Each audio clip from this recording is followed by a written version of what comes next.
Welcome to episode 150 of the Anime on Draft podcast. I'm your host this week, Rolando, joined by Mark, Alec, and Drew, the Mad Howdy. Boys. Mad Boys. You get it? You get it? Yeah.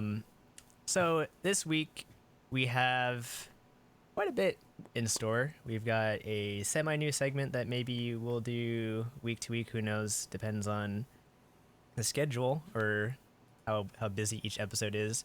But we also have our Orashiri for Penguin Drum and Shinsekai Yori. We have more spring shows that we're covering, and we've got some beers. Later, we also have more news about delays and that kind of crap because that's been happening lately. But let's get into the beers. So, Mark, you have a beer that I had, and I think Drew, did you have this on the show too? So, I don't know if I had a show. I definitely had it. you want to introduce that, Mark? What do you got? Yeah, so I know you guys have already had the Modern Times Star Cloud. So I saw it in the store, and I had to pick it up just based off of what you guys were saying about it, because I was really curious. And I've already taken my first couple sips, and I'm a big fan. It's really good so far. Big fan. I'm glad. Drew, do Big you want to fan. introduce our beer? We got Yeah, the same one. so this is very special. Similar to last week, we have a beer that's come straight from Japan. I don't know, did you get this at Lawson's? I hope you got this at Lawson's. But anyway, I got it at 7-Eleven.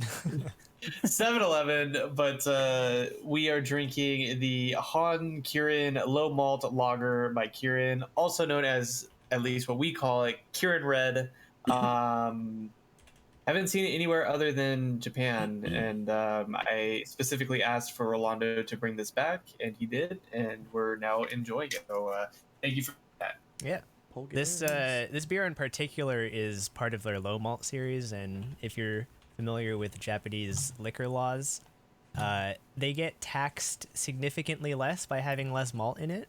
So that's why these kind of beers are becoming popular. At least when we went, it was like a newer beer, and it looks like it stayed popular because it's cheaper.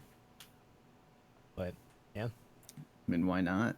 why not? I'd go for it. That is why Strong Zero is so popular too, because I don't think there's any malt in it. So it's just straight. No malt that's why it's allowed.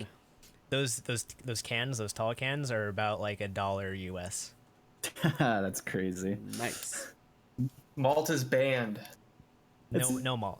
Seems so dangerous though. Like, I just feel like that wouldn't fly out here in the U.S. and States. That just seems so dangerous. Yeah, I guess that's why the whole thing with like 40s. But I mean, the hard seltzers and all of that are technically similar, but they're not cheaper. They're I don't not think. $1.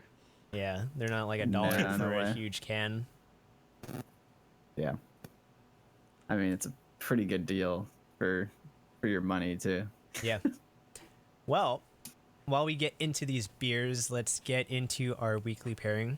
So that would be our Orashiri. We've got episode 2 of Penguin Drum and Shinsekai Yori. So why don't we start with Yeah. Penguin Drum? Are you guys ready? Yeah. I'm ready to Let's rock and roll. do it. Hit it!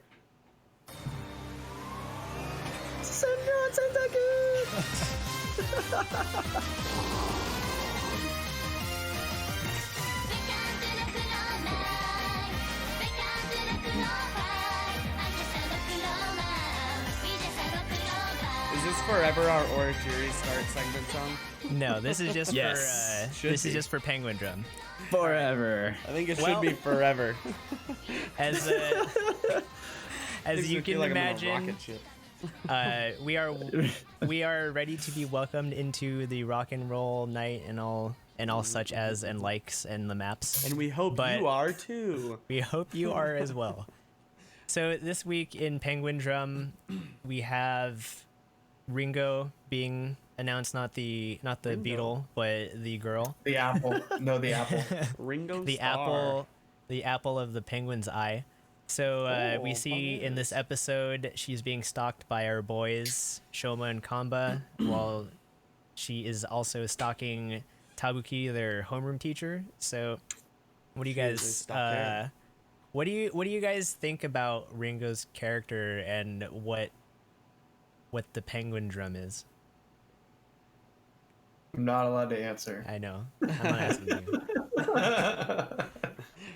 I have no idea. I was still kind of trying to figure that out after watching this episode, and I feel like I have so many questions. Like, it must be related to something like that we saw in Sarazanmai, where it's either like a desire or it's like this unknown obsession or with somebody or something. I'm not quite sure, and I feel like I have more questions than I have answers for you. What question? I like I don't know. I mean, like I just Mark's like, I'm "Pass just like it so along." lost. Get Somebody else jump in, please. I don't know either, so I'm not really gonna help you here. I'm not sure what it is either. So yeah, that's all I got. You guys, you just have to. Imagine. Okay. Sounds like X-Files, honestly. Like the doo doo Yeah. doo Yeah. doo. I like the thing that makes me question is like their connections, like and whether it's like connections with Ringo and like the teacher or the brothers, like what their connections are with each other and with the sister. That's kind of like one theory that I have, but I don't know if that's even remotely close to being on the point. I could be completely off, and I'm just like trying to extrapolate whatever I can out of this show, which is as it is like all over the place. Something that really so I have no idea. stuck out to me was the focus they had on the diary at the end. Like they literally zoomed in on it as she pulled it out of her bag and were like, diary, put it down, and then she was reading it. And that was kind of, to me, really striking. Because normally when they pull stuff out, they're just like, boom, and they open it. So I was like, Yeah, maybe that has something to do with it. Or Let's talk about that. So she pulls out the diary and she talks about her idea of fate and that she believes in fate, and that's very opposite of what Shoma and Kanba view fate. They said they don't believe in it at all. So like, I don't know, because she did kind of say it at the end, but you guys know that she said that she knows everything that's gonna happen, right? She said, like, it's all written here. Or Yeah. Yeah. something. Yeah, I saw that and I was like, what? She got Yeah. future diary? Like, Yeah. She got fancy But I diary. think but she even says too, like as she's like listening to him, she's like, "This is like gonna be one of the last times that you get to eat alone. Just like hold on and wait." And then that's when like the diary makes the appearance. So something going on there. yeah. It was very strange. I also thought her opinion of fate was just, even though it was contrary to the guys, it's contrary to a lot of people who kind of like believe in fate too. Like, because she said, I believe in fate and that's great. It's like awesome, where, you know, and everything has a meaning in life. Whereas other people might be like, oh, well, if it's up to fate, nothing has a meaning because it doesn't matter what I do. It's all just left to fate. So I thought that was a really interesting thing just at the start of the episode that got me thinking in my noggin. Yeah, the thing with like the whole fate theme in this episode specifically, and like even more so attached to like Ringo's idea of it, is that she's kind of trying to take advantage of like whatever fate is or what she thinks like her fate is. So she's trying to like shape her fate according to like what she wants. And I think that's kind of obviously it's gonna be her downfall. But I mean, it's very different than what the boys, the brothers' idea of fate is too. It's like they just don't believe in it at all. So therefore, like it doesn't really have as much of an impact to them. Yeah, I think like Ringo's idea and her sort of fantasy for fate is like very flawed. She's a crazy person. Yeah. Well, yeah, she's stalking this guy. Yeah. Well, not only is she stalking him, but he's like an adult, and she is very much in high school still. And she Yeah. also scaled a building to take a picture for him. Yeah. Of a that was nest. swallow's or a nest. bird. Nice bird. Nice bird. Nice bird. Nice. Nice bird. Well, so do you guys think that her diary is the penguin drum? If it isn't, then something that leads to it or related somehow. So, yeah, it's either the diary or I don't know, something that is written in the diary or something related to it. I think the thing to keep in mind for you guys is when like the transformation scenes and Himari like happens, at least in this episode, the alien that's talking through Himari like isn't 100% sure, Uh-huh. because he even says like it's like you're gonna get on this train, you're gonna go see Ringo, and you're gonna get the penguin drum probably. Yeah. So there's some uncertainty not only from us trying to figure out, is this diary, important, because not even like obviously the brothers don't know, and obviously the alien isn't very sure. So it's something to keep in mind. Yeah, I almost have this feeling that the penguin drum is more of like a concept than it is like a physical. It's a item. red herring. Like, well, that's kind of what I was thinking. That thing, it was a red herring.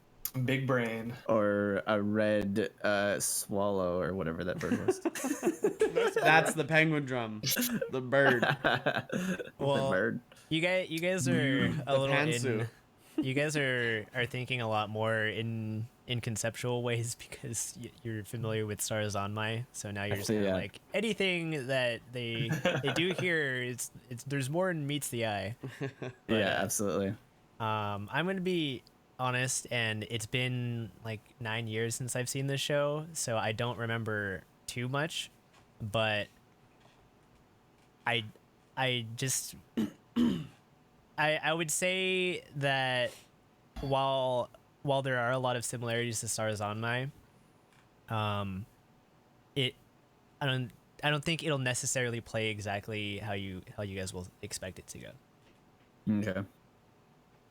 I think Sarazanmai is definitely sort of like predictable in how it sort of ends up, because we kind of have like this problem with the three boys. They go through all this shit and then they kind of have resolution. Whereas this show is very different. And that's what I want to leave. That's what I want to leave it at without. It gets really different later. Yeah. Is what I'll Nice. say. Looking forward to Yeah. it. Yeah, I mean, it's already like different because it's not like your monster of the week, like Sarazanmai kind of started out. That's what it seemed at the very beginning. This one already at the very beginning is like wildly different. I mean, it's got very similar themes and ideas, and it's pretty out there, but it's not following like that same sort of episodic format that Sarazanmai was. Yeah. Yep. All right. Well, there, other than the introduction to Ringo in this episode and kind of just a little bit more leading into the current plot, there's not too much to talk about episode 2. So I guess we should go into Shinsekai Yori. And in this episode, there is a lot that gets covered. So I have a few questions here for you guys because I'm the only one that's seen this show, of at least up to like the last third of it. I still haven't seen. But so first off, what do you think about that tale of the karmic demon that they had at the, it's not the very start because that was the whole emperor thing and people exploding because they stopped Sacrifice. Turning to fire. That was Dude, his that was eyes messed up. His eyes were scary, man. That's like nightmares. Ugh. But Yeah. Creeping me out, dude. I would have been going, oh god, please not me. No, I don't want to be number 100. I'll clap forever, I swear. You fall asleep, dead. Oh, but what do you think about this tale of the karmic demon that is told, and like what do you think it has to do with the whole story and what you've seen so far? it definitely So seems the like idea- foreshadowing. So, Well, it's the idea, right, of sacrificing yourself for the greater good of the community. Is that kind of like how I'm understanding it?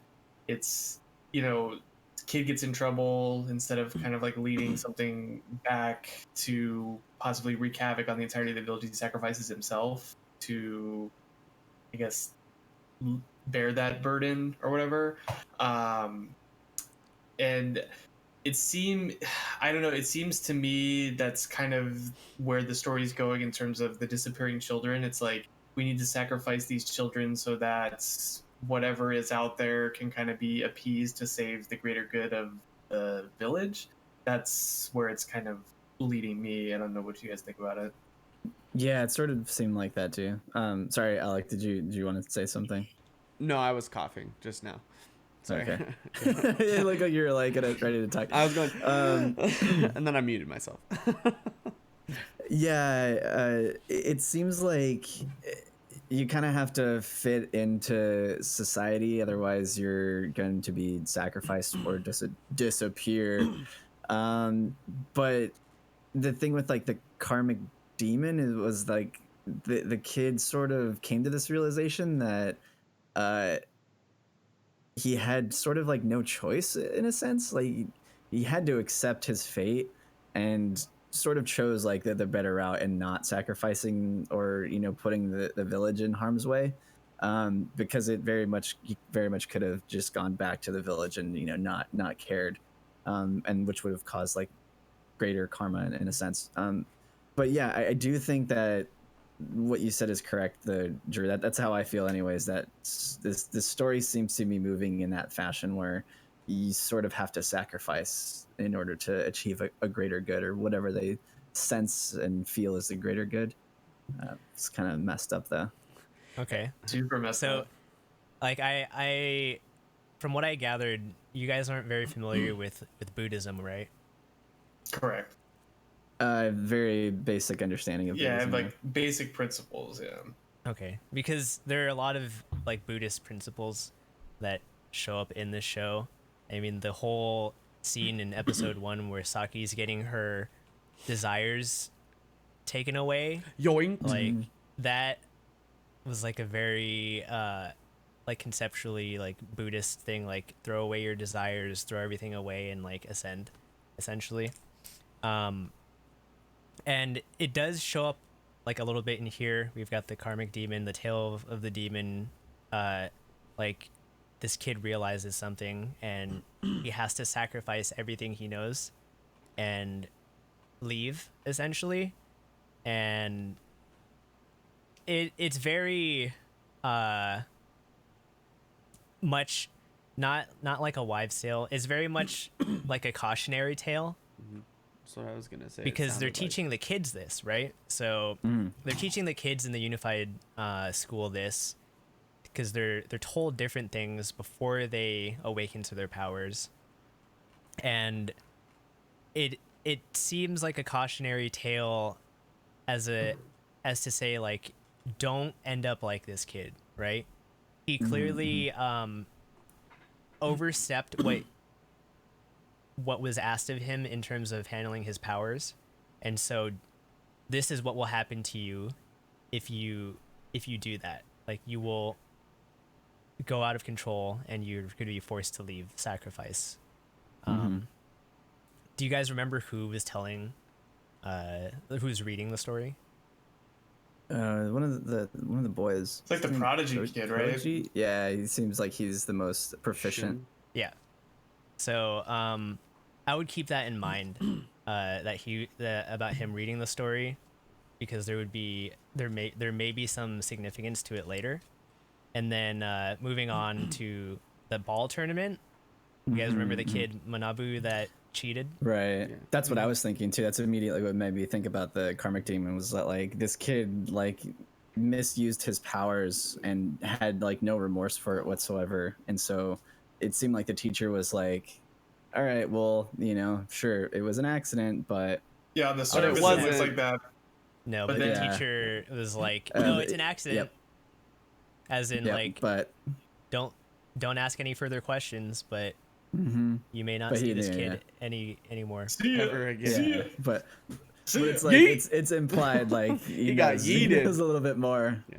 Well, and then even the comments they made where it was shoot, what did the narrator say? They were saying because he didn't care about the rules, and then he got he got removed, but no one cared about that. No one cared. And I was like, damn.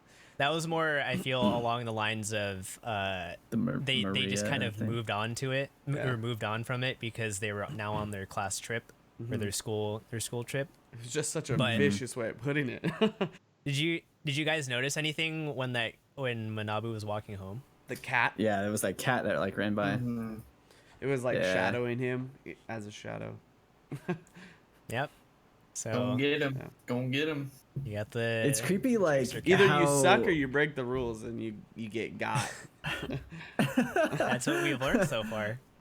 Yeah, really though. It's so creepy how subtle some of the things in the show are. Like they're really small comments or really small details like that, like the shadow of a cat. It's like you can easily miss it or just completely like overlook it, and like then that's that. But like once you catch some of these small hints, it's really unsettling.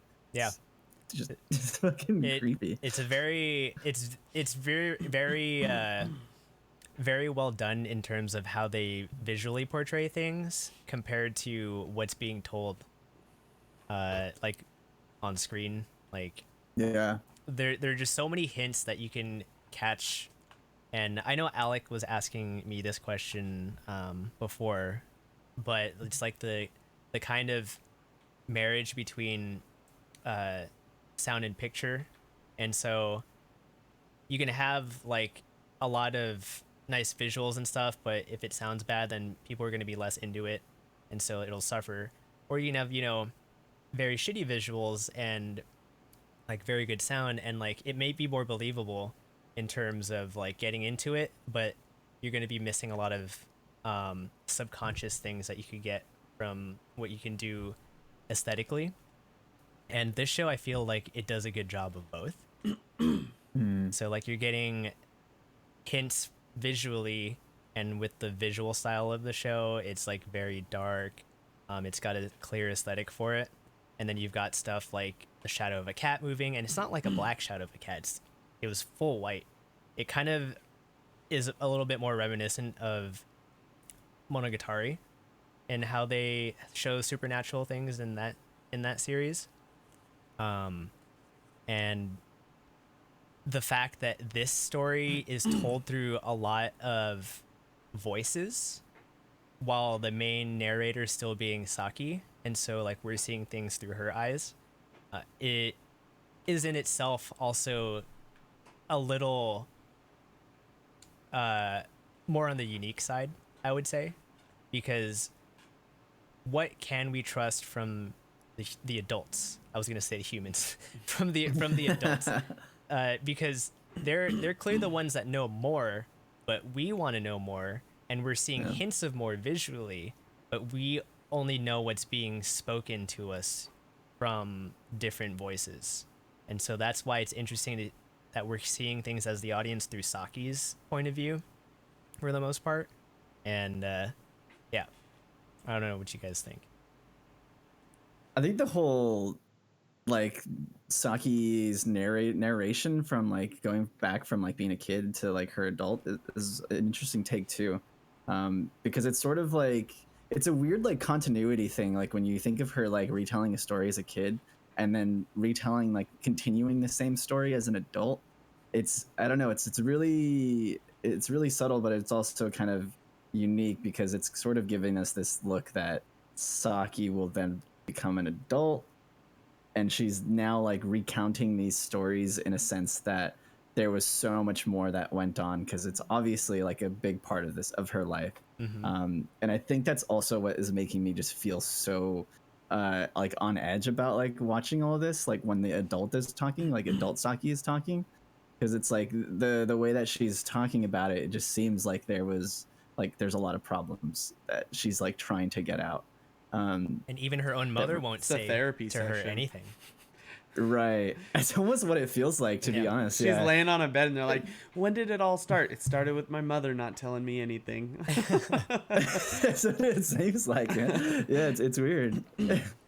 So, moving on, we've got the Baki Nezumi, the monster rats. They're introduced Monster this rats. episode, Yeah. and there's a little flashback from when Saki was younger. Her father telling her about the monster rats and the idea of false loyalty, and he kind of says, "Well, the monster rats worship us adults because they think we're gods. They respect our power." And the powers we have because they don't have this power. But we don't know how they'll react to kids because they may have not awoken to their powers yet. And if they see these kids not without powers, then they go, huh, like what? Like they don't have powers? Like they're not gods. Yeah, what makes them different? Yeah. So there's this sense of false loyalty, essentially power with an iron fist, whoever has the big stick and carries it around. So like what do you think of like the relationship between the monster rats and humans? Slavery. Okay, I mean that's valid. I'm trying to think of like what I want to compare it to because it's like so obviously the rats are like subservient to the humans or whatever, and there's like a comparison I want to make, but I can't think of like what story I'm kind of thinking of. But it's the idea of these things are scared into subserviency even though they don't necessarily in their heart of hearts believe that they should be aligning themselves with the humans. They kind of have no choice because they are seen as quote gods. And you kind of highlighted this. It's like that false loyalty. It's the idea that they're like kind of scared into subserviency, which is kind of messed up. The other messed up thing is that they hide them from the children who are powerless or as they're like being raised and to hopefully have powers. So it's like I would be interested to see like their interaction with those kids if they didn't have like their psychokinesis powers and things, because I don't know, it's interesting. I think Yeah. also rather than like completely being afraid that they'll hurt their children, they might think that the monster rats, which clearly seem intelligent, would like the whole dynamic would crumble because they'd be like, Change, yeah. well, you're not always powerful.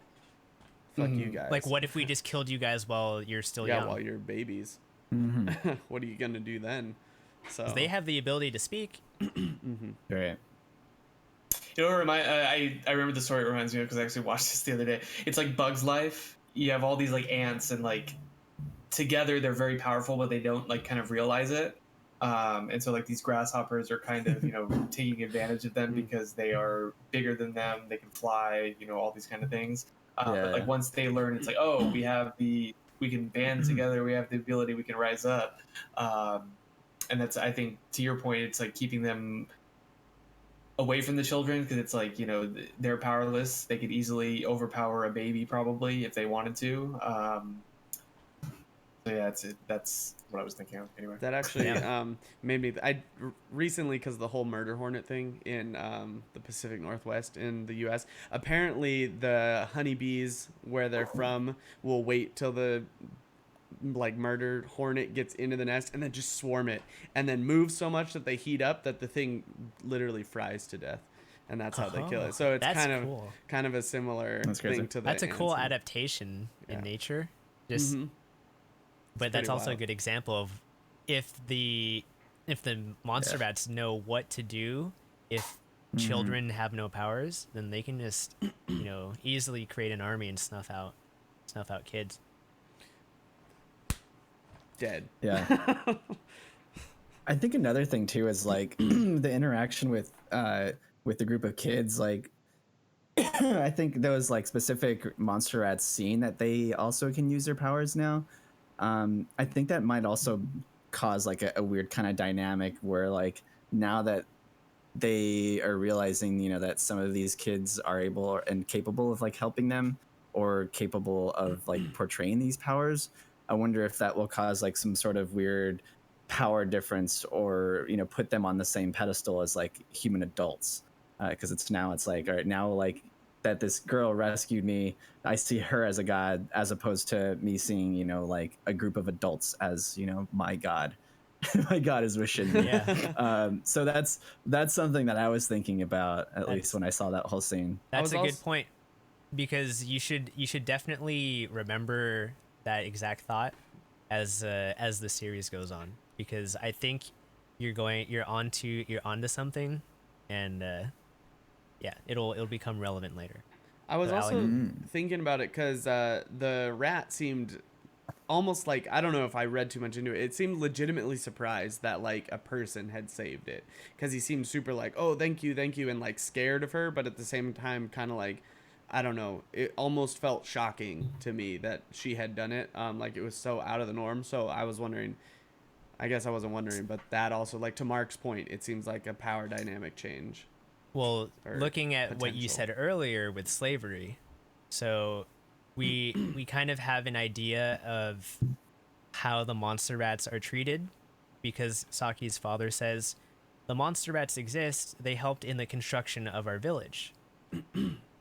So, like you said, slavery.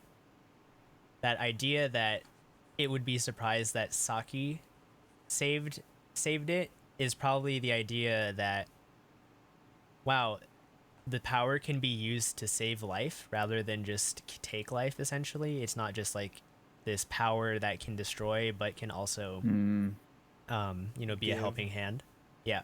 Yeah, because if we think about like all the examples in that, like in these like sort of like stories that they're telling the kids, it's all stories or memories of like people getting killed or sacrificed. You know, like the very first minute of episode 1 is just some kid People walking around the city dying. like murdering people, and then episode 2 it's like sacrificing people, just like Because the emperor was whoever crowned.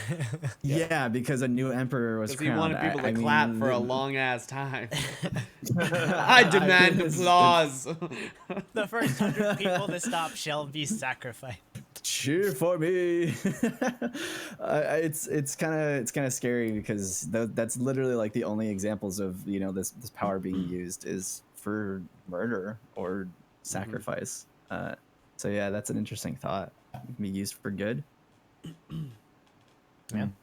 Drew, any thoughts on this, or do they take all of your points? No, I think we kind of touched on a lot of the stuff that I wanted to talk about. I think just overall, this show has like a good mystery feel, and we haven't had a show like that in recent memory that I can think of off the top of my head. So it's kind of a different show than at least what I'm used to watching, and I've been enjoying it so far.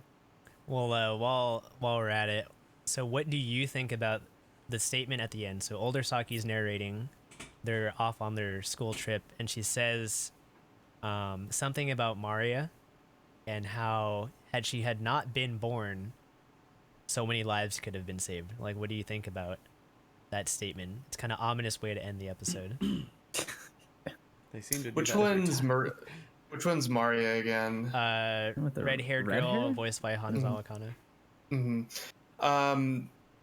It's obviously foreshadowing. I mean, you know, something terrible is going to happen, implying that perhaps it's going to be on this school trip.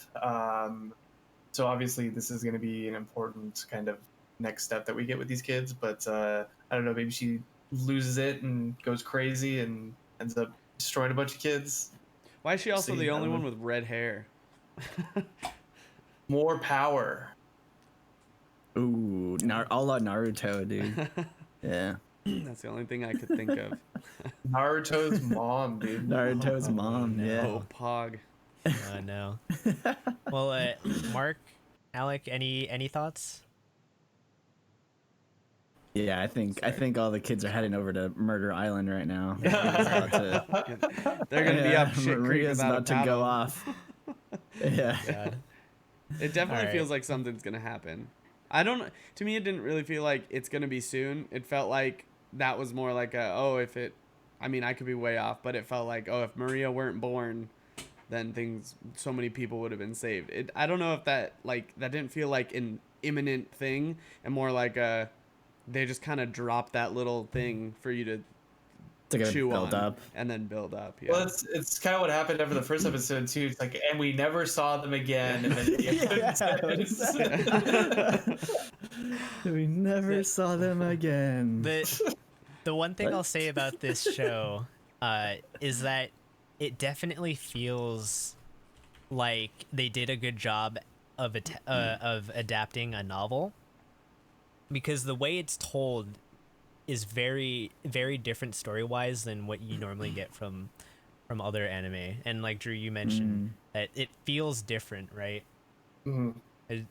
It's just I feel like the show does a very good job It's good writing. of of being very I guess truthful. I'm not exactly positive how true it is to the source material, but it feels like it's a true adaptation of a novel, right? Just feels like it's done in a way that's Yeah. not just, kind of willy-nilly.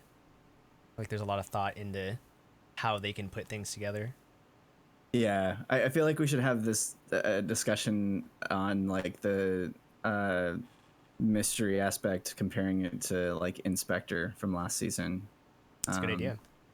Yeah, because there's definitely Alex face. There's definitely a lot of like points that you can make some comparisons and what's done right and what could use some work. Well, The I mean, whole what's show. done right is that this show is interesting from episode 1 as opposed to Inspector. Yeah. Yeah. What could be done right? Well, rework the whole show. Yeah. Well, I think that's it for our Orishiri and our weekly pairing. Very quickly, we watched, in our current rewatch, every Thursday at 7 p.m., we're watching Clannad. So this last Thursday, we watched episodes 3 and 4. We're still kind of in this phase where characters are being introduced, and Tomiya's friend, I keep forgetting his name, but he just keeps getting the ass, his ass handed to him. Gets the ass handed out of him. Gets the ass kicked out of him. Yeah, the ass kicked out of him. Yeah. His shoe you gets name it. gets turned on another table, that Yep, kind of yep. thing. So what? I guess Shoe what I want to turning. ask for Alec, I think you're the only one that hasn't seen this before, right? Yeah, I guess so. I have not seen it though, so. What are your thoughts so far? Like, because we're just getting into characters, not really any plot yet. Like, what do you think about the characters? Man, some of them really annoy me, and I think they're just ridiculous. The little wood carver girl. Fuko. Yeah, I was like, you're very strange, but she might, spoilers, be a ghost. So, I don't know, or something, or like, I don't know. So that was kind of wild, right? Isn't she supposed to be like in the hospital or some shit? I don't know. So I don't know, maybe, but yeah, I don't know. A couple of the characters are really annoying. I don't really have a particular attachment to any of them at this point, like that I think any of them are good. I just think that the best friend's a crazy person, and it's funny when he gets kicked. Yeah, that's kind of all I got. All right. Well, for the others that have seen the show before, although it may have been a long time, what is it Yeah. like watching everything again? The hard part, like for me, I don't remember the show starting off like this, where it's just like hammered you with characters, and it's Yeah. like it's hard to keep everybody straight. I watched this, like I said, a long time ago. I watched this after I read and played through Katawa Shoujo, because I wanted like the same sort of feel. And so I was going for like that visual novel style or whatever. And I don't, for whatever reason, I don't remember it being like this character heavy, like right in the beginning. Maybe I just wrote off a bunch of characters because a lot of them are, like Alex said, kind of annoying, or just like have no interest in them, or they just have like weird character traits. But for some reason, watching it again now, it's like super overwhelming. It's like what did we do with all these characters? Like, where do they all fit in? Why is it just like one after the other? Why is the main character everywhere? Yeah. It's like a lot. It's almost too much. It's like overwhelming. I haven't that's the same kept track thought I of was having. anyone's names. That's why I said the girl with the wood, and then there's the girl who faints, and there's the gray-haired kicking girl, and then there's the Mezzaluna best friend, and then the main character. Like that's how I'm remembering them. So Yeah, there's so many characters, and I guess this is pretty like Alec, you've seen Little Busters, right? I think so. The one It sounds that's familiar. a lot about baseball. It's Yeah. another key based off another key visual novel, like Clannad is. But you've seen like Angel Beats and stuff. Yeah. But Angel Beats Some true definitely tears. doesn't go like this in depth. Oh yeah, I've seen Little Busters. I remember. Yeah. So Yeah. Little Busters, I feel like, is the better comparison for this show, because the first season of Little Busters was the same sort of omnibus format where we get these different girls coming in and their interactions with the main male character, and you get a little bit of their story, and then the second season comes around and then you see the second part of their story, and this is kind of the formulaic nature you see out of these key shows. They do it a little bit with what was that called? There was the one is like re something. The one with the girl that lives outside the universe that drinks coffee but calls it he. Oh, I remember. You know which one I'm talking yeah. about. It's like But Dive or this is something. just like a typical like key Maeda Jun storytelling aspect in his visual novels get turned into anime. I guess the exceptions being Angel Beats and Charlotte, since those are anime original and visual novels came after that. But this first season, just don't expect too much plot. You'll get to know the characters more, like the different girls, but until we get into Clannad After Story, you're not gonna get the plot that you're expecting. Oh, you'll get plot, all right. Well, you'll get plot, yeah. But it is funny how much they show of how the different stories go just through the opening visual, and then there is still the story of the girl and the robot that shows up from time to time. I mean, without us spoiling what happens, I guess that's kind of it. Let's see. No one It's gonna bother in me. chat is talking about it. All right. Well, if you would like to continue on with us, please catch up on episodes 1 through 4. We'll be watching 5 through 6 on Thursday at 7 Pacific or PM Pacific. So go join our Discord and you will get the link to when we go. So going back to the beer, Mark, Drew and I have had that beer. We both like it very much. What do you think about the Star Cloud? Yeah, I'm liking it. I'm trying to like pace myself because this is really, really enjoyable. It's a really good beer.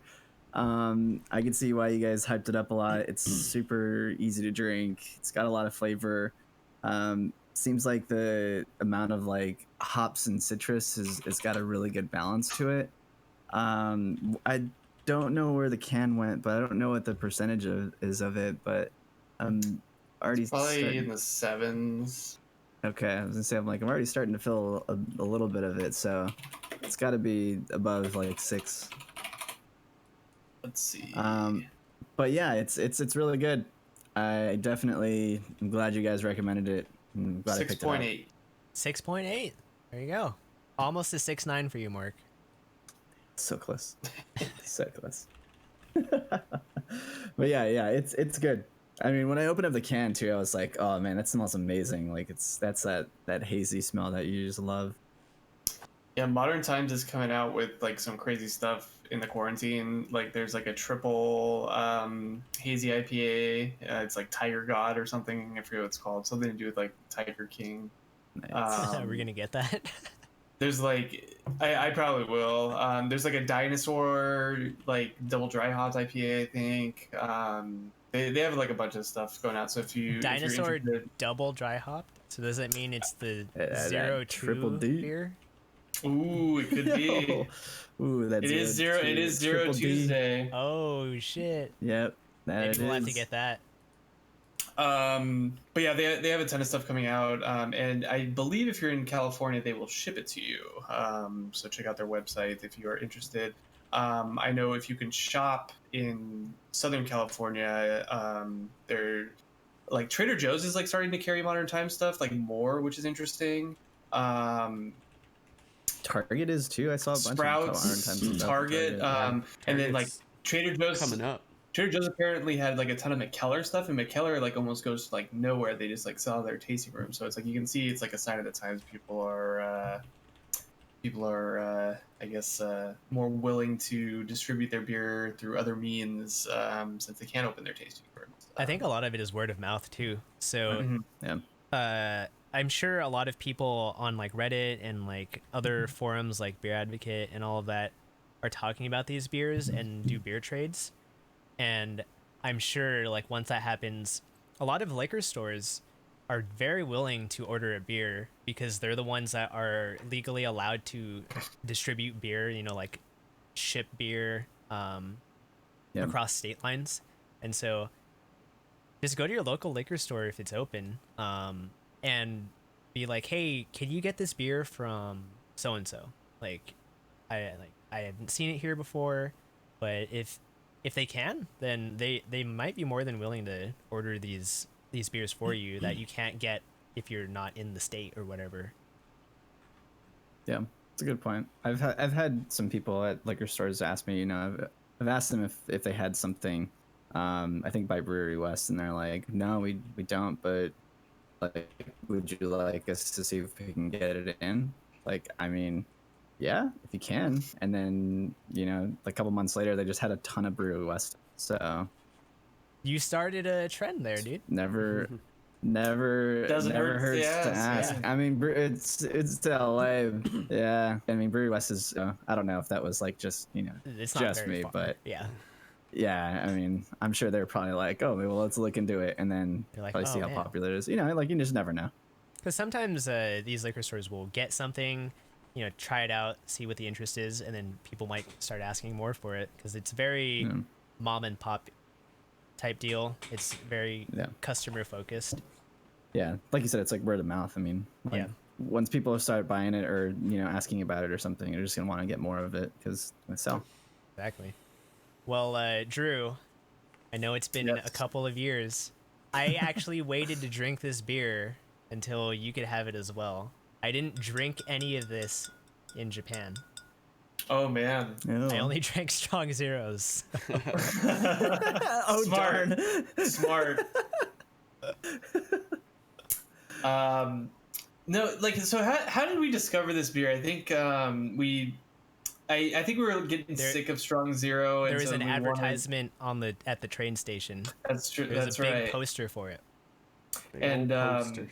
it was actually only available at at the time, at least, it was only available at like one of the convenience stores that we had gone to, and so like we were having like a hard time finding it. And they were the small, Um, regular size cans. Right. But I don't know. I'm a big fan of Kieran in general, just like the regular ones that you can get in the States. I like the crispness of it. Super refreshing, super drinkable. You know, if I go and order sushi, I want to drink a Kieran with it. That's like my go-to. More so than like Sapporo or any of the other kind of Asahi, things like that.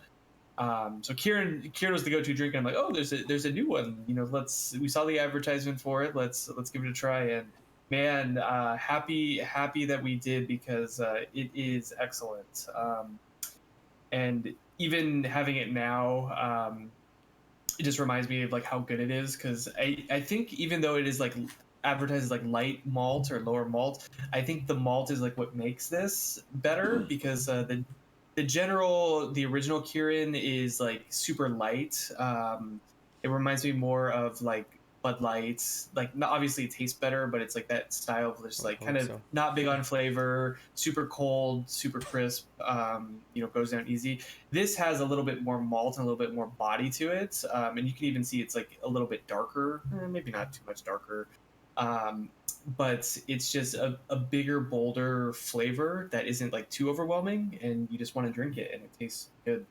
Well, in my opinion, because like this is a very sweet tasting beer. It's not like they put sugar or anything in it, but um, I'm I don't know why I'm blanking on the word. So when you have malt and water, and the combination of that is called something that Mash? not the Something wrong. mash, but the resulting mixture of it that's kind of like a like you brewed it like like a tea, um that is the first part of the brewing process that has a lot of the sugars from the malt that get fermented, eaten up by the yeast and stuff. So this actually reminds me of something that's a little bit, like you said, more malty, in terms of like the flavor profile. But like I don't get like a severe malt flavor. I get I don't want to call it a brine, but like I just can't remember the name. That kind of flavor from this beer, more with just a slight hop finish. It actually reminds me of this, what I have this glass here, a little bit of I was Heineken, but with not a funky flavor. There's no like funk at all. It reminds me of a good like English like ale, so like a Newcastle sort of deal. Newcastle Blue? Heineken, maybe if it was like a little bit more malty, kind of like what you're saying. Um, yeah, it's, I don't know. It's just, it's easy and good to drink, and I wish it was available in more places Other than Japan. other than Japan. I mean, Can't get it. it Can't get probably it anywhere else. it's probably not uh it's probably not profitable, I would assume, because Sure. these types of beers are specifically marketed to be cheaper in Japan in order to, you know, uh become like a lower tier Yeah, of, not lower tier, but like a lower price tier of beers that are Mhm. more easily accessible, because at a stuff like, store or yeah, something. Strong Zero is so popular because you can get drunk off of a very cheap beverage. Yeah. Yeah, yeah, because like I don't know if I would want to pay like the same price for a Kirin Red as I would for like an Asahi, just like at a restaurant out here, because they would be priced the same, which is kind of already going to be overpriced as it is. Um, and if you're not going to get like as much of a flavor, like I don't know if I would go for it. But I mean that's just personally, Yep. especially because it might not have as big of a um, people may not know about it out here, because I mean like the go-to is like Sapporo for most people when they go to a Japanese restaurant or something. I Yeah. feel like it's more of a, like, what they're familiar with. I feel like Yeah. Sapporo's For just sure. been more marketed here. They've been around longer. Obviously, their distribution is in New York. I think Yep. it's similar for Kirin. Like a lot of these companies, they have places where they're brewing it in the U.S. Mostly, I believe, in the Northeast, and then it's distributed from there. And so, yeah. Yeah, I do know. I've seen. I went to a sushi restaurant like a couple months ago, and they had a poster for Kirin Red, and I was like, "Oh, like can I add a Kirin Red? Like you have that?" And they're like, "Oh, wait, sorry, we don't have Kirin here." I was like, "Okay." What? Like what? It was a cool poster, so we put it up. Like okay, that's Uh, fine. well, yeah. It's strange to me that people don't like Kirin more because I feel like the flavor just in general is more robust than like Sapporo. Sapporo is very bland. It's same with Asahi, at least I feel. Super, super like Bud Lighty. I feel like Sapporo is too malty. Think? I think so. I don't know. like I find it both. bland. It's very biscuity in my opinion. Depending on what I'm eating at the time, I like both. Yeah, I mean, I'll I drink find it. Sapporo like Yeah. biscuity. It's a little malty for me. Yeah. That's why I like Asahi. It's a little bit more of a subtler flavor. I like Asahi, probably the best out of like the three main brands, especially if it's draft. So if you get Asahi on draft, I feel it's very good. If it's out of a can, it's okay. Maybe I'd get Kirin or Sapporo. If it was out of a can. I will say in the States, Asahi is worse than it is in Japan because they have like the special like when it's on draft in Japan, they have like that like super cold like technology or whatever the bullshit is Yeah. that they have it in, but it's like super cold and like that's how you want to drink it It's because like very out of the refreshing. three big ones in the States, I like Asahi the least. But in Japan, super good. I feel like what distinguishes Sapporo and Kirin, at least in the States, is how consistent they are Yeah. from can to can. I feel like Asahi, when it's on draft, is just that kind of beer where it's a hot summer day and you want to have a beer with your dinner. Like, that's just what you get. Oh, it's just so good. All right. Well, let's I'm move on. hungry. Let's move on to our ratings. too. So, Want sushi. Drew, it's been 2 Me years. too, man. What do you think? Still lives up to the hype, man. It's still good. I'm sad it's almost gone, but you know, gotta go back to Japan, I guess. one of the Simple. driving factors there. Yeah, what a Um, simple thing to do. Just That's Yeah, right. gotta Get a make the flight. drive. Yeah, make Yeah, make get the on the drive. 94. But you know, when it's all said and done, this is a fantastic beer, especially like for the price point, for the flavor profile, you know, everything that kind of goes along with it. I gotta give it a 4.5. It's I don't know, A it's like 45? a 4.5. 45 out of 5. 45. This would be a beer I would keep in my fridge if it was available because it's like a super good beer. Like you said, like when it's hot out, when you just like you want to drink a beer with a meal, it kind of goes with a little bit of everything, and it just tastes good. Yeah, 4.5 for me. Cool. I agree. This is a good beer. I feel like I like it better than I did back in 2018. Because back in 2018, I was drinking more of the other stuff like Monday's Cat and all of that stuff, which you can get Monday's Getsuyobi no Cat. Neko here if you go to like a Bevmo or something. They generally have it in the import section. Bevmo. But this is actually a lot better than I remembered it.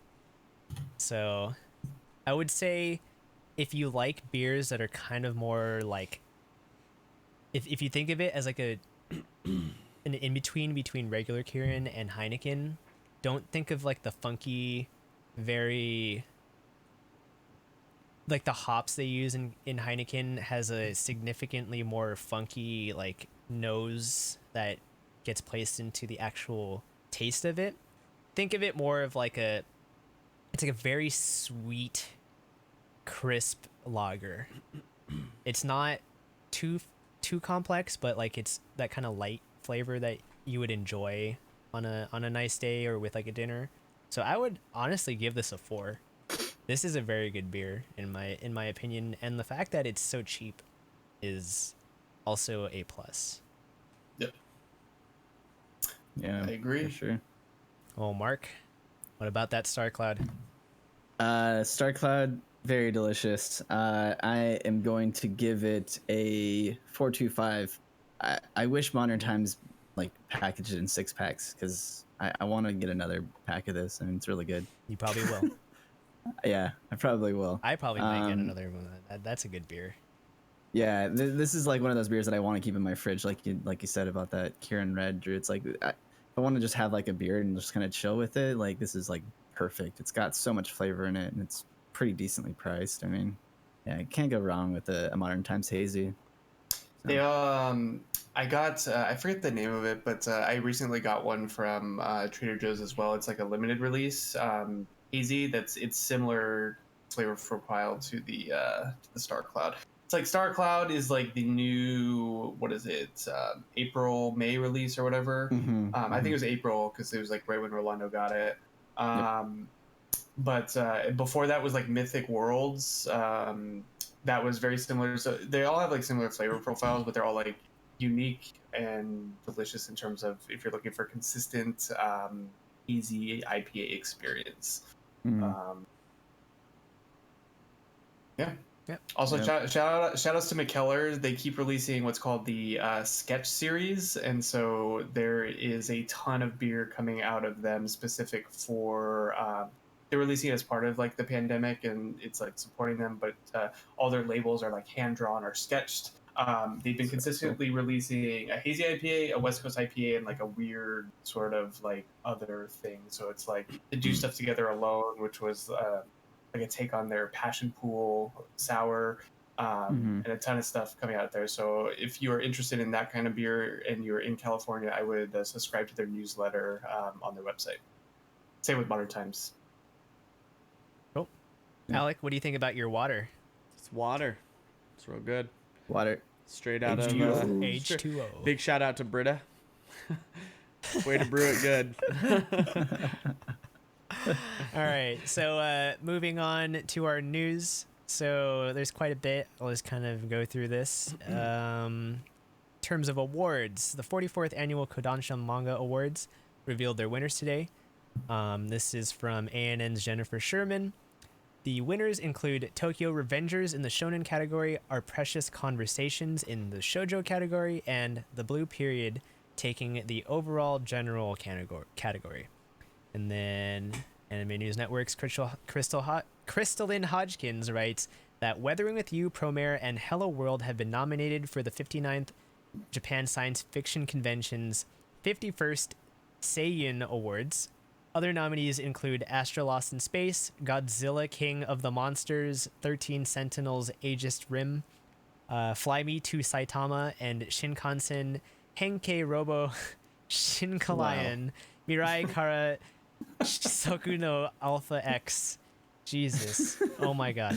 You have a longer name. Is this a harem anime? No, Yeah, right. These are all It like might be an different isekai, things. I don't There's know. like live action anime series, video games. It's like very like a bunch of Monsters. different mediums. And then lastly, in award news, Japan's Character Brand Licensing Association announced that Kimetsu no Yaiba has won their Grand Prix award and the New Face award for the 2019 calendar year. That's also from Jennifer Sherman. ANN's Rafael Antonio Pineda writes that Kotaro Shono's World End Harem sci-fi manga is going to receive an anime adaptation in 2021. Wait, what? Yeah. World End Harem, sign me up. Yep. Oh, how are they gonna adapt that? I don't know. That what? It's gonna receive an adaptation. It's just gonna be a hentai, isn't it? It's just gonna be a hentai. I mean, there's that isekai Hentai. one that's basically just gore, like gore revenge porn that's coming out. Yeah, that's true. I feel like this one is like pretty much up there. There's like sex in like every chapter. Etchy. That's like what that's like the whole plot of the show is like. We need to fuck to save the world. Yeah, let's go. That's actually the plot. I've only read the first couple of chapters of this manga, but Yeah, Alright. like, the all right, plot. that's cool. Funimation announced on Monday that it will be streaming the sci-fi anime original Decadence this summer, which is heralded by Saga of Tanya the Evil Studio Nut. The Nut is the name of the studio, okay? I'm not just Okay. saying that. All right. so I And wonder what that and meant.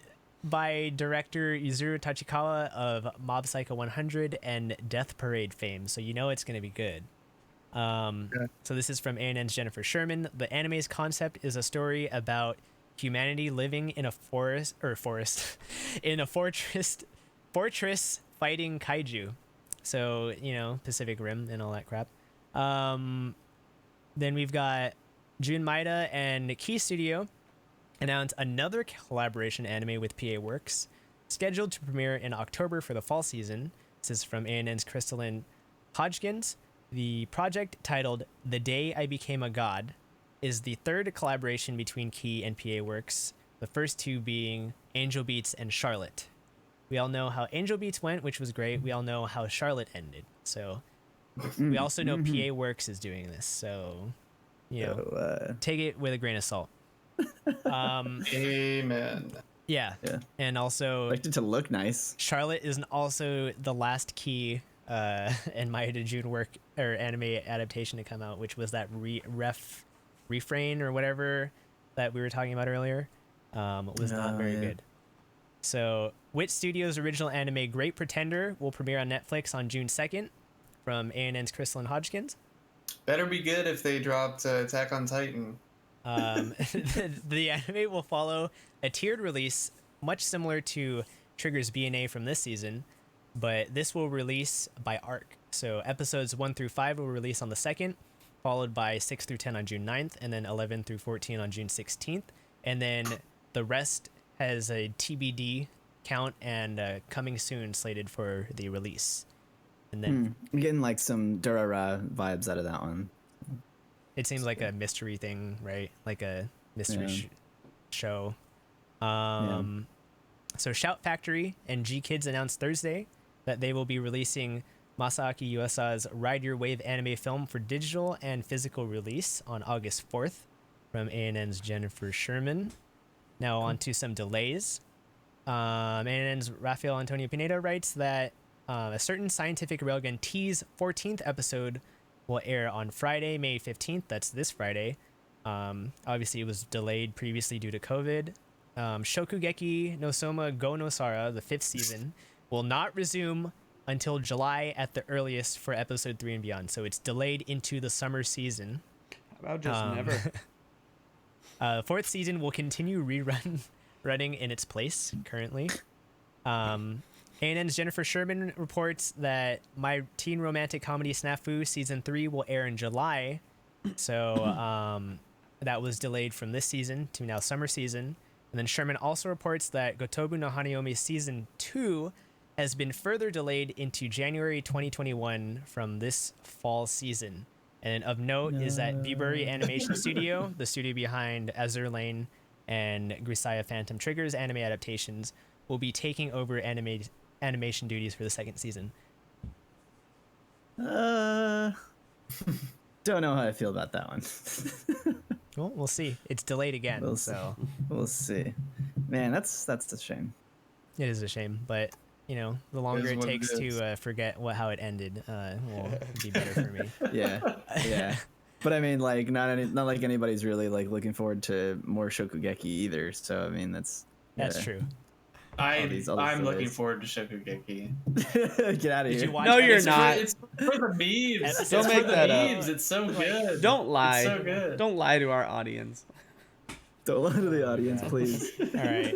So our last So good. couple pieces of news. So Shonen Jump teased a special project for the Promised Neverland manga's forthcoming ending from ANN's Crystalline Hodgkins. The magazine teased that the manga would be in its final climax last August, and this announcement hinting at its imminent end coming. And then harassment and bullying continues to be a problem in Japan. Who knew? But anyways, ANN's Jennifer Sherman reports that both Hentatsu director Tatsuki and Attack on Titan's Mikasa Ackerman voice actress Yui Ishikawa have been the subject of false representation and threats on the internet, and have thus filed police reports. So Tatsuki claims that aggregators and other websites are writing false statements and articles about him and his clients to receive, clicks and traffic to their websites. And then Ishikawa claims that she's been receiving threats since April via social media. So That's All right. not Don't do that, Yui people. Ishikawa, What the hell? yeah, Don't do that, Yeah, don't people. do It's not it. nice, okay? let's Leave her alone. let's Leave people I don't know. alone. Well, yeah, regardless of the bully. voice actors. Yeah, Yeah. let's not do that. Let's not Let's do just this not to bully people, guys. people. I mean, granted, enough shit to to take worry this with a about. grain of salt, but I was watching Terrace House this weekend, and one of the commentators, the comedian, is talking about how one time he met a hater, because like people on Terrace House get hated on all the time on social media in Japan, and one of the people for the commentators, like, who he met one of the people that hated on him and like sent him hate posts and said, like, told him to die essentially. And it was just like a regular housewife, and she was like, oh, I didn't mean like for you to die, I just posted that. It's just like that kind of like, Okay. I don't know, the veil of the internet is, and the anonymity, I guess people just think it's okay to do this kind of stuff. That's terrible. Anyways, moving on into our happy hour, right? Happy hour. So, rant of the week. Happy. This is a new segment that we may or may not do every week, depending on whether people have something to rant about or not. But basically, if there's anything you want to rant about from the past week, you can do it here. So this week, Drew and I have something. Drew's ties more into what we'll be talking about in currently airing shows. So I guess I'll go first. So I want to rant this week about opinions. Opinions are a subjective thing. They're not a thing that are factually correct or incorrect because they are not facts. They are merely your opinions. So I don't know why, but people really love to shit on shows that they don't like and start going, hey, this has terrible character writing and development. The writing sucks. The directing sucks. All of this. It's bad, so you shouldn't watch it. And then someone comes and goes, no, I like it. I like this. And then, like, they explain their reason for liking it, which is, a very valid thing to do when you're having a debate and a discussion about something. And then certain people will get really mad that someone likes a show that they hate, that they just start trying to shove their opinion down the other person's throat and basically everyone around them as well, and start posting shit on either social media or comment threads or whatever, talking about why a show is particularly bad in their opinion, and then act like it's fact. It's not a fact. Okay? So what I kind of wrote here is sometimes they're using stuff like character development and writing and all this stuff as a blanket excuse just to be like, you have to agree with me. Like, it's more of like, you don't agree with me, so I'm going to tell you why you're wrong. Well, One Piece is 900 episodes, so it's bad, and that's a fact. Yeah, see, that's where you're wrong, buddy. Yikes. That's where you're wrong, buddy. I just want to say, just try and look at things from a different perspective. See why someone likes a show, because there may be a show that may not subjectively have good writing or good characters, but there may be something else about it that someone likes and finds entertainment out of it. And if, like, essentially that's what we're all here for, right? We Dr. find some Stone. sort of entertainment. Exactly. Alec had Dr. Stone. Shokugeki. No, that's just wrong, Drew. I'm sorry. If you want to know more, about this this kind of thinking, if you haven't seen Gaguk's video on the evolution of the anime watcher, you should definitely check it out, because I like to classify the people that do this in their, what was it, it's not their, is it their infancy phase, or is it like the it's not the awakening, because the awakening phase is when you fucking don't give a shit anymore. That's where I'm at. I'm like, all right, there's a show that sucks, whatever, I'll just stop watching it, but I won't give people shit for watching it. And then there's shows that I like that people fucking hate and think it's like, yeah, I know it has bad writing, bad characters, but I enjoy the fucking lasers flying around everywhere. I love that someone used a chainsaw to slit someone's throat in King's Game somehow. Chop off her head after getting beat up. Go watch Gaguk's video and hilarious. Stop being an ass to everybody. That's my rant. Drew? Yeah, it's fair. Or Mark, did you sound like you wanted to say something? No, I agree. I think that's an extremely valid point. I think it makes a lot of sense. Yep. So my rant kind of falls into our next topic that we're going to be talking about. Sing yesterday for you, or sing yesterday, however you want to call it. But we talked about it last week, and But yeah, that would be you, but just me. Yeah. But yeah, me, sorry. which is also you. At the same time. But my rant is stop introducing really good characters that I want to know more about and then immediately writing them off the show. And as I'm watching this week's episode, I'm thinking this exact thing. I'm like, okay, we got Camera Boy from the week before. He stuck around for one episode. He was used to like as a plot device to like drive the characters in a certain direction, and then see you later. Okay, cool, fine. Really liked that character. Really thought he brought a lot to the show, and then for him to all of a sudden disappear, it's just like that's kind of a bummer.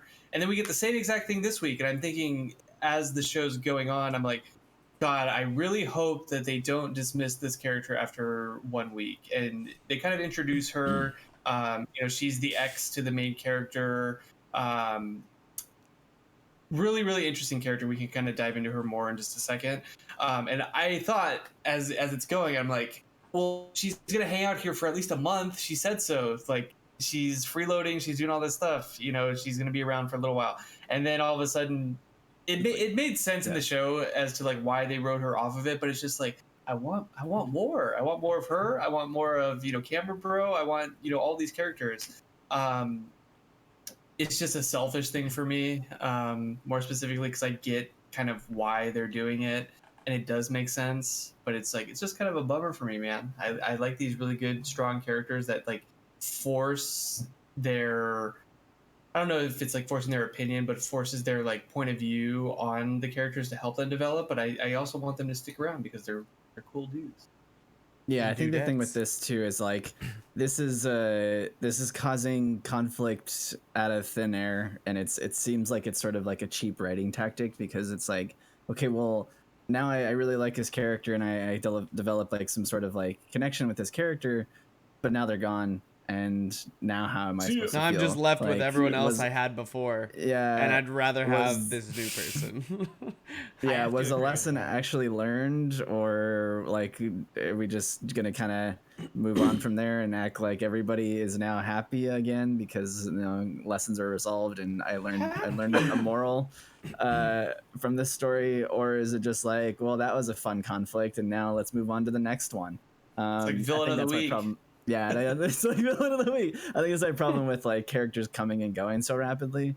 But yeah, this character, I wanted her to stick around more because I feel like that would have caused more conversations and more movement in like the relationship area of the show, which maybe that was why they didn't do it, was because like this could have like resulted in what now Ozumi, or no, what's his name, in Uozumi. him like Uozumi, thank you, in him actually saying like, yeah, you know what, maybe I should like reevaluate my relationships with these women, because man, this guy was a fucking idiot this episode.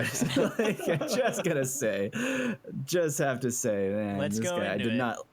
I did not like Uezumi this episode. Let's go into Not it. at all. So we're moving on from ranting into the actual yesterday Outate. So yeah, Mark, why did you not like Uozumi in this episode?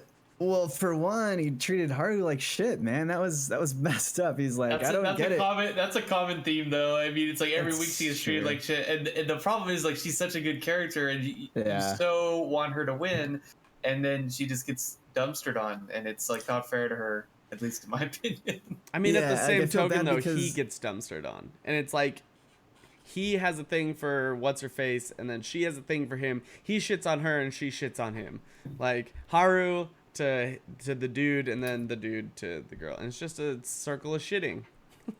So, it's like, you can Wow. kind of see it. A circle of shits. Beautiful. It's like a circle of yelling, but with A shitting. circle of shits. Wow. I just lost it. Just Wow. Okay. I would have to say, in particular, I guess how Drew, you pointed this out. I kind of like I like that character a lot. His or Uozumi's ex, Mhm. and what I really like that the show does is that the characters feel human, and a lot of anime tends to show characters that have almost no flaws whatsoever. They're like Mary Sue's, Gary Stu's, whatever. They But these characters feel human because they're flawed, and they have to work, they have to recognize what their flaws are and work on them. And they may be swayed by their emotions, shown by how Shinako this episode was angry at Wozumi for just, there's this girl staying at his place and she's like, what the fuck? Oh, I guess you're over me now, right? And then she goes like, well, I guess, like, She I don't know why I'm rejected him. angry, but I guess I did reject him, so I have no right to be mad.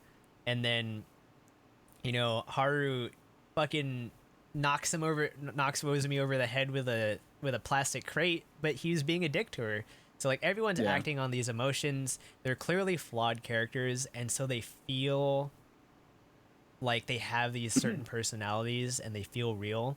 And I kind of really liked his ex-girlfriend because she clearly has an issue with wanting to be liked, that she became a very frivolous character, like a very frivolous person. But you could see how like she interacted with Uozumi and how she was very considerate of his own situation, that she's a very like caring person like herself. Yeah. Even though she still the gets whole, it. Yeah, like her whole thing was based on exploiting him. Let's not forget Yeah. that. But that's like, but she knows he's a good person. He won't take advantage of her, even though it was funny that she was like, all right, well, you're on top of me. I guess Okay. I'm okay with this. And then he just But he was passes just like sick. So I feel like it's really nice seeing a show like this where the characters are flawed, even though it is annoying that this character that I really liked is gone. Yeah. I liked her more than most of the other characters we've had so far. I think that the interactions between her and the main dude were some of the best I felt in the show. And it was like one episode and I was like, oh, let's get more. And then we get the note and I just felt like it's like a bittersweet moment almost. It just felt like the ending of a good video game, and you're Yeah. just like, I want more, but The it's gone, and I get why, because it's over. The thing that I thought of when I saw the episode and how she had just left, she came in and then just left. She's she's in like a storm and out like the wind. Just like comes in, messes everything up, but then leaves like nothing happened. I think the other thing that I at least appreciate about this episode is I think Shinako's gonna get pushed in a way based on society, like calling her on her bullshit. Because like she was out drinking with her friends, and they're like, "Wait, you're still doting on this guy who you say you only had like a crush on? It was like unrequited, and then he dies, and then you haven't had like you haven't had a relationship. love In a interest or a relationship ever." And they're like, "What?" They basically said like, "What the hell is wrong with you?" And then they and start she's laughing. and she's like, he's like, "This is normal. This is fine." He's like, "No, bitch, it's No. not normal. Like, you need to get over There's it." nothing wrong Yeah. with that. That's Yeah, fine. there is. It's like you are a grown adult and you're still obsessed with this person who is gone, may not have necessarily saw you in the same light, but you can't move on from it. Like, grow up. And that's essentially what they said, and I was like so happy about it. That was like one of those drinking parties they'd have in Tara's house, and then everyone would shit on the character afterwards. Yeah, like can you believe her? Like, She's not even been what on kind a of date. what kind of dream world is she living in? Yeah. It's like waiting on your Disney prince to like sweep you off your feet and like do all this stuff with like all these like super unrealistic ideas of like how the real world works. But then like still in your mind you're just like so messed up that you like think that's okay. Like that's how she is, and her friends just called her on it. And so I'm hoping that she starts to have some development. You can kind of see it too because she's jealous of the ex being there. She doesn't necessarily know why. She doesn't understand those feelings yet, but I think she's kind of moving in that direction. So maybe she'll develop into a more interesting character, because as of now, like I think we talked about this, like she's such a like It's pretty Bland. boring. Yeah. Yeah. Haru's I'm gotta hoping that she got it starts all. to. So I'm hoping that she starts seeing Iwazumi out of just past convenience and more Yeah. into like Not a interest, cable an manager. actual interest. Yeah. Yeah. It's like she even mentioned it too. She's like, it's just convenient having him there. And that's entirely what I was thinking before she even said that. I was like, oh, so it's just convenient that he is always around and he's willing And he has to dote stop. on Well, they her. both he has to need stop to grow up. simping it up. He's simping Yeah. it up. This is what They a need to simp, both dude. grow up, like both of them. She needs to grow up and be like, yo, that's not how I see you, and cut it. And he needs to be like, fuck, I demand more respect of myself, so I'm leaving. Like at this point, he's just like, please step on me, step on me. It could be a thing where, so remember, the show is Sing Yesterday for me, and we do see this theme of everything being about people being stuck in the past, and it could be a thing also where Shinako might not realize what she has until it's gone. There you go. And then So- she's stuck in that past, and she still never goes Yeah. on a date, Yeah, ever. ever. Dies Oh alone. well. I don't know. What a Until Road No, comes he's into her gonna- life he's gonna dressed up as be- his older brother. Oh no. Yeah, he's gonna get plastic Oh, surgery. no. She's like, Oh, "Oh my no. god, I knew you were never dead." Calling it. Oh Yeah. man. I just went to go Wild. get milk and cigarettes. Yeah, I wasn't actually sick. I was just God. funning with you. All right. Well, I think we should move on from yesterday. Let's go into Tower of God. I kind of wanted to say that. So Lero, what is that guy's name? Lororo, yeah. Lororo. That guy, I still don't get why he gave Bam the warning of watch out for Kun, because Kun seems like the best character so far to me. He actually genuinely cares about Bam and wants to, protect him from experiencing the same pain that he himself has experienced. And so I just don't see what we're supposed to see bad in him. I guess we'll have to find out if that's even a thing or if that's just a frivolous statement, Yeah. a Pavlov's gun or whatever. But I also just find Anak unbearable. I guess it's Oh, not yeah. really the Yeah. real one because this is an orphan, but I get that her angle is revenge for the real Anak, but her character is like this Sucks. immovable, unpliable missile that's just always going forward, and it's just like, I don't like, you're clearly set up to fail, especially like the whole idea of like the Shinsui is like more like water flowing and everything. It's pliable and all of that. Yeah. Like she's like not, she's the complete opposite of what it seems like it takes to climb the tower. And like, I know like she's just this character that's set up to fail, and she just is just unbearable to watch. Yeah, I don't like her. Yeah, that's kind of how like some of these early floors are. It's like you get all these headstrong people who are pretty much new to this world and are now being judged and tested based upon like their abilities and how well they're able to cooperate with teams. And then yeah, you get these pretty awful people like Anak. Like she is unbearable because her sole existence up until this point has been to mimic a daughter or princess of Jahar or Zahard, however they're pronouncing it, and get revenge on the entire tower. So it's like kind of this like weird position, but she's just not a likable character.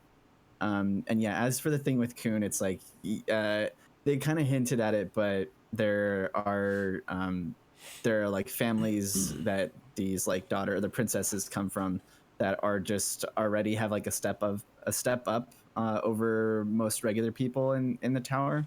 And the thing with like these families is that they are kind of given an edge, and so they're usually like more powerful. So I think that warning was more of like a kind of watch out for this guy, and in a sense of like you never know what his true motives are, simply because he's because of his background. All right, but I think he's a great character. Yeah, he's a great character. Yeah, like the fact that he wants to protect Bam, like, or Yoru, just Despite because he's how like, fucking terrible Bam is, God. Yeah, he's like, no, this kid needs to be protected. Like, he's got potential, but man, this little child, this little baby is. He's like, I gotta protect this kid. My boy, my boy. Mom, I raised that I boy. raised that boy. He but just yeah, knows he's an idiot.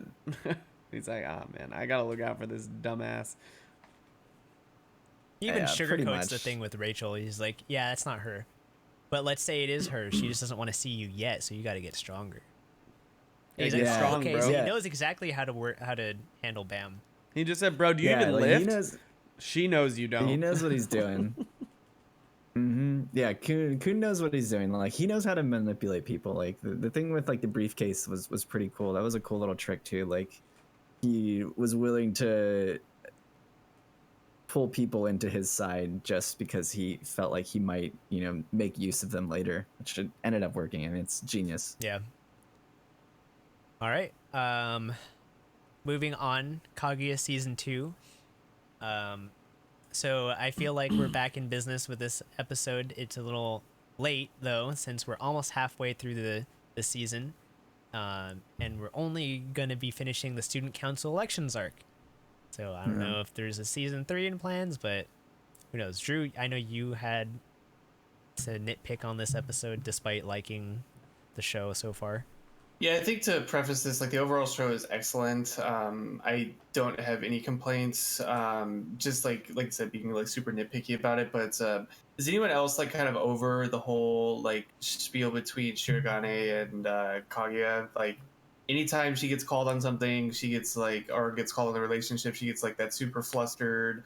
It happened in this episode where she's talking with the incumbents running against them, basically, and she's like going through, she's like this huge badass character, like straight up businesswoman, like destroying this chick, and then all of a sudden she's like, you and Shirogane should get married, and then she like loses all sense of that character because like, Breaks down. oh, we should get married, like, you really think so, you're so nice.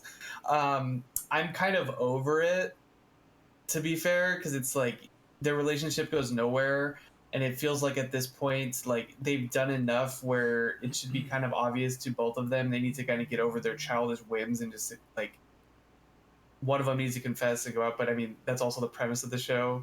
So I'm in like this hard place where it's like I want the characters to grow up and their relationship to evolve in some way, but that's also like the joke or the main premise. So it's like I can see like why it's hard.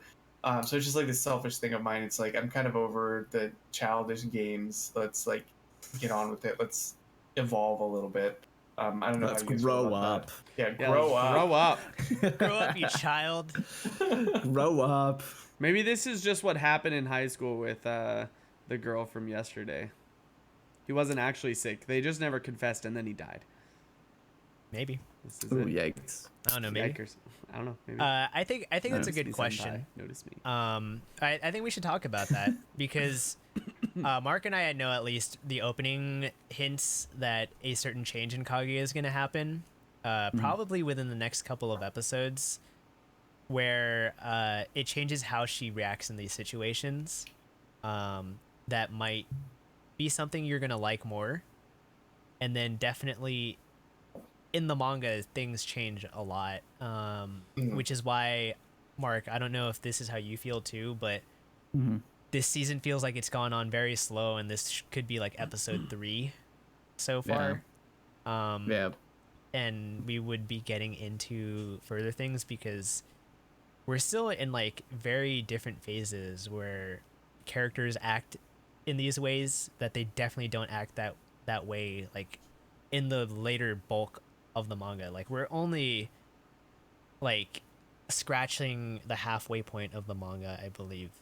Like not even. Like I feel like we're only at Not the student even, yeah. council election arc, and this is like still the like within the first half of what's currently available. Yeah, it's been kind of a weird pacing, and yeah, this season has been very up and down for me. Like there's been some really good points, and it's gotten kind of slow. So I definitely can see where Drew's coming from though with like the whole relationship. I think at this point too, I was kind of like, all right, like I'm I'm ready for something to develop, something new to happen. Because it's like a comedic trope that's been happening since chapter one, Yeah. or since the first episode. So I could see that. I mean, I still find it enjoyable because it's like, all right, well, I've gone past this, and now it's refreshing. Like seeing some of the stuff that's happening again now with like the student council elections. It's funny because I definitely will not remember some scenes because I thought this was actually the karaoke scene that when he brought up the singing. So I was like, oh yeah. And I was like, oh, wait a minute. Yeah. No, this actually happens before that. And then that's because if you remember in the karaoke scene, a certain other character reacts in a certain way. So I think that's going to happen probably after the elections. And so I actually am afraid that we're not going to get into second best girl Ishigami's arc. Because, God, Ishigami's character is just so good after this. Like, he is, like, honestly one of the best characters in the manga. Yeah. Yeah, it's like so surprising too because even his answer for true love, like in this episode, was just like it's so out of left field, and it's like that was a pretty accurate answer. That was like a good explanation. And then Holy Nagisa's shit, like about to throw up. She's like, I can't believe that came out of him. Kashiwagi's like, what the hell just happened? Yeah, it's pretty good. Yeah, Ishigami's great. Oh man. And God, I just can't wait for these characters to like take a more front and central role. Yeah. Man, why are we only halfway through the season for this with I don't know. Council arc? It's just such a waste. I'm hoping they announce like a second core soon because it definitely needs it. I'm just like not even positive where they're gonna end it now. It's like I don't know. Like, will they dedicate a whole 6 episodes for the athletic festival, or are they just gonna? I don't know. The pacing feels off. It feels like they're on their off game this season. Sophomore slump. Yeah, maybe. Alec. I think we're also kind of being hard on it though, because it's like this is actually like probably one of the better shows this season. I don't know. It's like I feel like we're super hard on this show because like we have such high expectations for it, but at the end of the day, it's like still really good. Yeah, it's still a good show. I feel like episode 5 was like one of the better ones. Mm-hmm. Like I was laughing throughout it. It's just there's a lot to nitpick when you know what level it can be at. Right. So I agree. Alec, do you have anything to say on the second season? I still haven't caught up. I am a few episodes behind, and now the idea of watching multiple episodes just makes me feel so tired. So I'm waiting until it's done, I think, and then I'm just gonna binge it. Okay. Last up, we've got Namio Kitekure. This show, the current episode is left on a cliffhanger, and I feel like it's still getting funnier. So I don't know what you guys thought about this last episode. It's pretty funny. I'm curious what this like random sludge coming from the ceiling is going to be caused by. If it's going to be something stupid like the AC always turns on at 6 p.m. and then leaks this junk and there's like a dead carcass in there, and so it's just leaking, or like a dead raccoon. Yeah, something stupid like that. And then how they're gonna spin it, like how they're gonna make it a ghost for the radio show or whatever. So yeah, that's what I'm feeling. It's like so weird that this show just introduces like random new like ideas and concepts because it's like I don't know what to expect genuinely. Like the whole thing with her with the roommate. I forget the girl's name. The younger girl who's basically that she's staying with. Kanba, I felt like or something like that. Kanba, something like that. Yeah. I felt like we were gonna get something along with like her like romantic side, but like that was all just kind of like misdirection because she was just literally just like so over everything. And then now it's like there's this like weird mystery part to the show that is probably just gonna be some stupid one-off Something joke. really I mean, yeah, like I really don't know what to expect with this show. It just continues to be funny. Yeah. Yep. Well, yeah, it's a good show. I enjoy it. Mm-hmm. is there anything else that you guys have been watching or reading want to discuss. I feel like in terms of manga, I read the 14th chapter of Kaku's fiance, and I'm pretty much gonna drop it. Yeah. Was that the arc, the onsen arc? After. No, this is the 14th. The latest one, 14, was where it's after they visit the girl that Nagi likes, her shrine house or whatever. Oh, then- yeah. and then I he's- haven't read the latest one then. Okay. Like I just got huge Nisekoi PTSD, and I'm just like I'm just gonna cut ties with this like now. Like I just can't, like I can't go through that again. I can't go through it.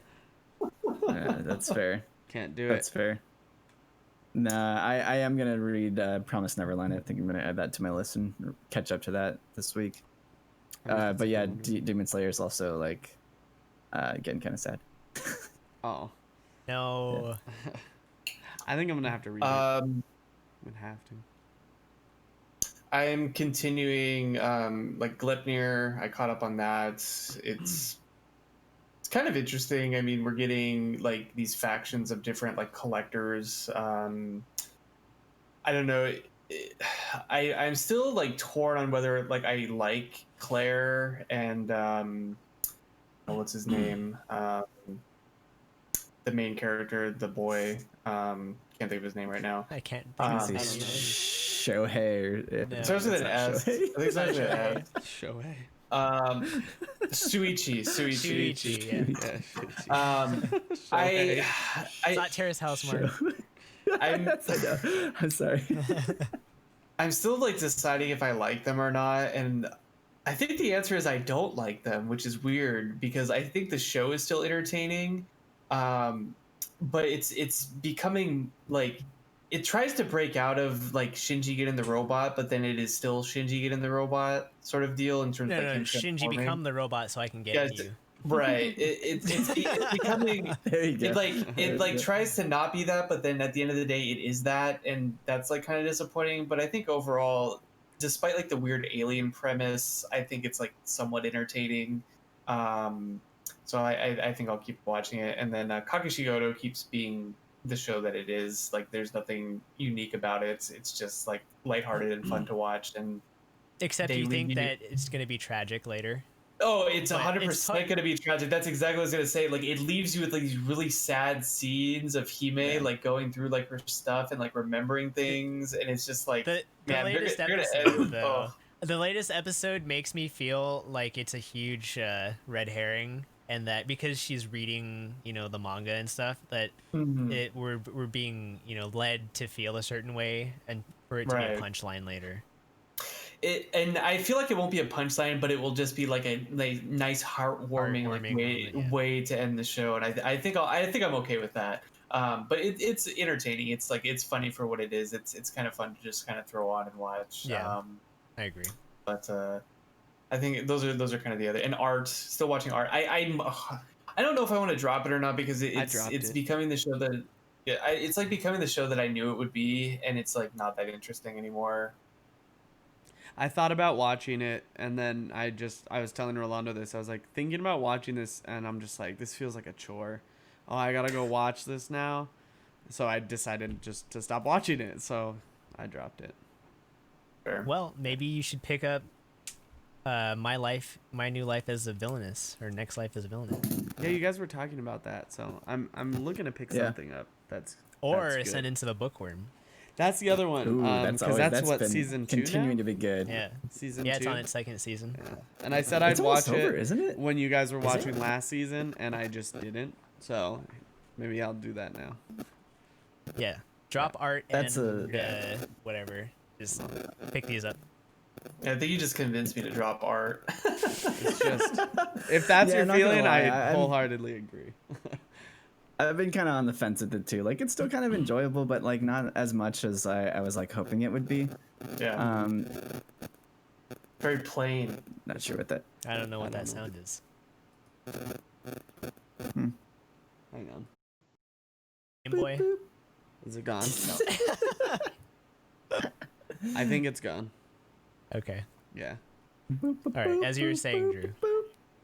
It's just very plain. It's like boring. It's not that it's boring. It's just like the premise isn't very good, and we already basically essentially know what's going to happen. She's going to have trouble doing something, and then she's going to run into that adversity, and then she's going to overcome it, and then everyone's going to be like, "You're actually not as bad as we thought you were." And then she's gonna blush for Leo. Yeah. And that's just what's going to happen. And then she's gonna And talk that to her is the prostitute show. friend about how to be a woman. That's right. How to give it It's up. basically every episode. No, how to not give it up. Oh, how to not Use give her it up. power. Not give it up. But Use your get power your way as a still. woman. Yeah, yeah. That's right. Yeah. Yep. Be a strong, Control independent- those simps. That's right. Yeah. There you go. Just like Shinako. Oh god. All Set right. up my TV. Run my cords. I think that Cable wraps up manage. wraps up this Nezumi, week's the cable episode. guy. So all in all, I think this was a very Nice bird. episode. Nice So, bird. That's It felt pretty Nice tasty. bird. I Tasty. I mean, I feel like I forgot to use our stamp of approvals. I forgot to ask you guys if it had your stamp of approval. Mark, did you get your stamp of approval for your beer, the Star Cloud? It did. All right. Drew, obviously 4.5. That's a Nice bird. nice bird, and then I will Very give it nice bird. my stamp of approval as well. My water is Alright. great. Yeah, Alex Water was Tasty. cool. But anyways,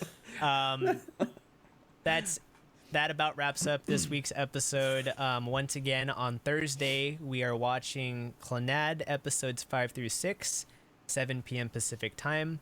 Please join our Discord. Link is in chat. Link is on our website in the episode description. Please join. Come join the community. We are trying to be as active as possible, as active as Mark is on our Twitter at Anime on Draft. Our Instagram is Anime on Draft Podcast, and then find us on any podcast services. Just search for Anime on Draft. Our YouTube, Anime on Draft. We're streaming right now on twitch.tv/Anime on Draft. Please give us a follow if you like the stream. Currently, we normally stream Mondays, starting between 7 and 8 p.m. Pacific time. Sometimes Tuesdays, depending on how schedules work out. Or just because we like Tuesdays. I don't know. Yeah. But Sometimes Tuesday's are nice. great. yeah, sometimes Tuesdays are good. Sometimes it's webs- just that Mondays are bad. Yeah. But we should be there to help everyone, rescue everyone from the Mondays. It's true. No cases of the our- Mondays here. No cases on the Mondays here. Our website is animeondraft.com. That's where you can find everything, links to our social media and our Discord and our podcast episodes. And then if you have any topics you'd like to speak to us about, feel free to email us at contact@animeondraft.com or use the contact page on animeondraft.com. You do any inquiries, business inquiries, you want to be on the show, you want to just submit a suggestion, give any general feedback, you name it, just put it on there. And if you could please give us a 5-star review on your streaming service of choice, it helps get us visibility and exposure on each platform. So, once again, this has been Anime on Draft episode 150. And with that, 100 a million. we'll say goodbye. Goodbye. Bye.